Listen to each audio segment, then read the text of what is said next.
하나님 말씀 마태복음 3장 13절에서 4장 11절까지 신약성경 4페이지입니다. 신약성경 4페이지 마태복음 3장 13절에서 4장 11절, 우리 합독은 3장 15절에서 17절, 4장 1절에서 4절까지만 합독합니다. 3장 15절입니다. 예수께서 대답하여 이르시되 이제 허락하라. 우리가 이와 같이 하여 모든 의를 이루는 것이 합당하니라 하시니, 이에 요한이 허락하시는지라. 예수께서 세례를 받으시고 곧 물에서 올라오실새 하늘이 열리고 하나님의 성령이 비둘기같이 내려 자기 위에 임하심을 보시더니 하늘로부터 소리가 있어 말씀하시되 이는 내 사랑하는 아들이요 내 기뻐하는 자라 하시니라. 그때에 예수께서 성령에게 이끌려 마귀에게 시험을 받으러 광야로 가사 40일을 밤낮으로 금식하신 후에 줄이신지라. 시험하는 자가 예수께서 나와 이르시되 내가 만일 하나님의 아들이거든 명하여 이 돌들로 떡덩이가 되게 하라. 예수께서 대답하여 이르시되 기록되었으되 사람이 떡으로만 살 것이 아니요 하나님의 입으로부터 나오는 모든 말씀으로 살 것이라 하였느니라 하시니. 아멘. 오늘 본문의 제목은 요한의 세례 그리고 광야의 시험. 요한의 세례, 광야의 시험.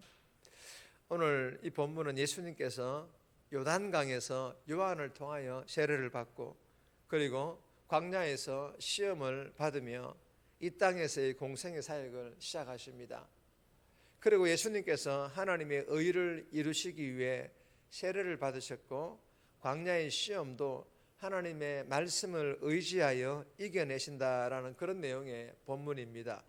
오늘 이 본문을 통하여 우리에게 주시는 첫 번째 교훈입니다. 주신 사명, 충성, 헌신, 순종하라. 우리에게 주신 사명을 충성하라, 헌신하라, 그리고 온전히 순종하라 라는 그런 교훈입니다. 13절에서 15절까지인데 15절 말씀 보시면 예수께서 대답하여 이르시되 이제 허락하라. 우리가 이와 같이 하여 모든 의를 이루는 것이 합당하니라 하시니, 이에 요한이 허락하는지라. 여러분 6절에 보시면 자기들의 죄를 자복하고 요단강에서 그에게 세례를 받더니, 여기에서의 이 세례도 요한이 주는 세례로 죄인들을 위한 세례였습니다. 그러나 본문에서의 이 세례는 예수님께서 받으시는 세례로 죄가 없으신 예수님이 받으시는 그런 세례였습니다. 여러분 이 예수님의 세례는 죄인들인 우리가 받는 세례와는 완전히 다른 의미의 세례이지만, 그러나 이 예수님의 세례를 통하여 우리에게 주시는 교훈은 예수 믿는 성도들도 예수님을 인격적으로 만나 믿게 되었다면 구원받았다라는 행위의 표시로 세례를 받아야 할 것을 교훈해 줍니다. 그러나 더 중요한 교훈은 죄인들을 위해 죄인들을 대신하여 죄인들의 죄를 짊어지고 죽음으로써 죄인을 살리고 하나님 백성으로 새롭게 창조하는 소명에 예수님께서 충성하신 것입니다. 그렇다면 저와 여러분들도 죄인들을 위해 죄인들을 대신하여 죄인들의 그 죄를 짊어지고 죽음으로써 죄인들을 살리고 하나님 백성으로서 새롭게 창조하는 이러한 예수님의 소명을 우리가 충성으로 감당할 수 있느냐? 없습니다. 우리는 그렇게 감당할 수 없습니다. 감당할 수 없지만, 그러나 세례를 통하여 구원받은 하나님의 자녀로 태어나 하나님께서 나에게 주신 각자의 소명이 있지 않습니까? 사명이 있지 않습니까? 가정에 주신 소명과 사명, 직장에 주신 소명과 사명, 이 소명과 사명에 대하여 어떻게 하라는 것입니까? 예수님처럼 내 몸 들여, 내 시간 들여, 내 물질 들여 충성하라는 것입니다. 헌신하라는 것입니다. 그리고 예수님께서 자신에게 주어진 하나님의 소명과 사명에 십자가에서의 죽음까지 받아들여야 할 소명인 줄을 알면서도 자신의 소명과 사명만이 죄인들을 살리고 하나님이 기뻐하시는 일인 줄 아셨기에 순종하셨습니다. 사랑하는 여러분, 이 새벽에 주신 이 교훈을 우리의 마음판에 잘 새겨서 나에게 주신 가정에서, 교회에서, 직장에서 주신 이 사명과 소명, 내 시간 들여, 내 몸 들여, 내 물질 들여 충성 헌신할 뿐만 아니라 온전히 순종하고자 하는 이런 몸부림 열정들이 있기를, 또한 그렇게 살아갈 수 있기를 주님의 이름으로 축복합니다. 두 번째 주시는 교훈입니다. 성령 충만하여 사명 감당하라. 성령 충만하여 사명을 감당하라 라는 그런 교훈입니다. 16절 17절인데 16절을 보시면 예수께서 세례를 받으시고 곧 물에서 올라오실새 하늘이 열리고 하나님의 성령이 비둘기같이 내려 자기 위에 임하심을 보시더니, 여러분, 이 본문은 예수님께서 세례를 받으시자 하늘이 화답하는 그런 내용인데, 먼저는 성령 하나님께서 비둘기처럼 강림하십니다. 이 말씀의 의미는 성령 충만을 의미합니다. 다음은 성부 하나님께서는 하늘에서 음성으로 17절에 뭐라 말하십니까? 내 사랑하는 아들이요 하나뿐인 독생자임을 증명하십니다.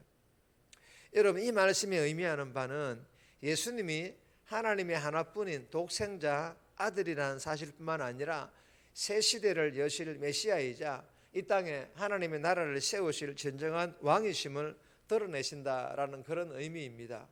또 한 가지는 이사야 42장 1절에 기록된 것처럼 예수님께서는 자기 백성을 대속할 고난받는 종임을 의미하기도 합니다. 여러분, 예수님께서는 하나님께로부터 영광스러운 지위와 사명을 받았지만 그러나 혹독한 고난, 즉 십자가를 통과해야만 합니다. 사랑하는 여러분, 주시는 교훈이 무엇입니까? 예수님께서는 하나님의 하나뿐인 독생자이자 메시아이자 영원한 왕이시자, 그리고 또 말할 수 없는 혹독한 고난과 십자가를 통과해야만 하는 사명을 가지셨다는 것입니다. 이 소명과 사명은 죄는 없지만 인간들과 똑같은 육신을 입고 이 땅에 오신 예수님께서 감당하시기에는 성령 충만의 은혜와 역사가 예수님께서도 필요하셨다라는 것입니다. 그러므로 하나님께로부터 받은 사명을 받은 저와 여러분들은 더더욱 성령 충만의 은혜와 역사가 없으면 우리에게 주신 사명과 소명 감당하지 못한다라는 것입니다. 이 새벽에 주신 교훈을 마음판에 잘 새겨서 이 새벽에 성령 충만, 우리가 은혜 충만 받아 오늘 하루도 우리에게 주신 성도로서의 사명, 빛과 소금으로서의 사명 잘 감당하여 복음의 선한 영향력을 흘러보내는 그런 복된 삶 살아갈 수 있기를 주님의 이름으로 축복합니다. 세 번째 주시는 교훈입니다. 말씀으로 죄의 유혹을 이겨라. 말씀으로 죄의 유혹을 이기라 라는 그런 교훈입니다. 4장 4절에서 11절까지인데 4절 말씀 보시면 예수께서 대답하여 이르시되 기록되었으되 사람이 떡으로만 살 것이 아니요 하나님의 입으로부터 나오는 모든 말씀으로 살 것이라 하였느니라 하시니, 여러분, 예수님께서는요 이스라엘 백성들이 광야에서 받은 시험을 연상하게 하는 마귀로부터의 시험을 예수님께서도 받고 계십니다. 여러분, 이스라엘 백성들은 먹을 것이 없다고 늘 불평했고 끊임없이 하나님을 시험했으며 급기야 하나님을 대신할 우상을 만들기까지 하였습니다. 그러나 이스라엘 백성들이 광야에서 받은 시험을 실패한 이유는요 하나님의 말씀을 신뢰하지 못하고 불순종했기 때문에 실패하였습니다. 하지만 본문의 예수님은 어떻게 하십니까? 하나님의 말씀을 근거로 하여 굶주림 속에서도 생명은 하나님의 말씀에 순종하는 것이 달려있다고 믿었습니다. 여러분, 예수님께서는 육신의 몸을, 우리와 똑같은 육신의 몸을 입으셨기 때문에 굶주림도 똑같이 느끼시는 분이십니다.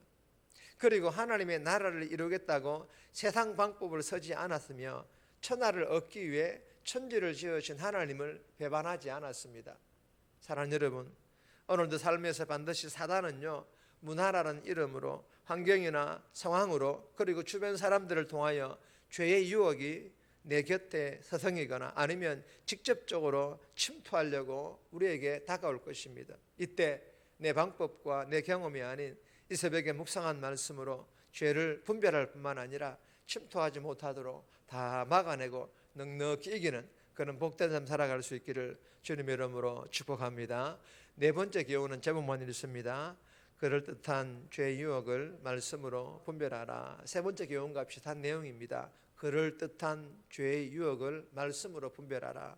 1절에 3절까지인데 개인적으로 꼭 묵상하시기 바랍니다. 정리합니다. 나에게 주신 가정, 교회, 직장에서의 사명, 내 시간, 내 몸, 내 물질 들여 충성, 헌신 그리고 온전히 순종하는 삶 살게 해달라고 이 새벽에 말씀 충만하여 죄의 유혹으로부터 이겨내고 성령 충만받아 나에게 주어진 성도로서의 사명 잘 감당하여 복음의 선한 영향력을 흘러보내는 그런 복된 삶 살아가게 해달라고 이 새벽에 기도하며 오늘 하루도 살아갈 수 있기를 주님의 이름으로 부탁드립니다.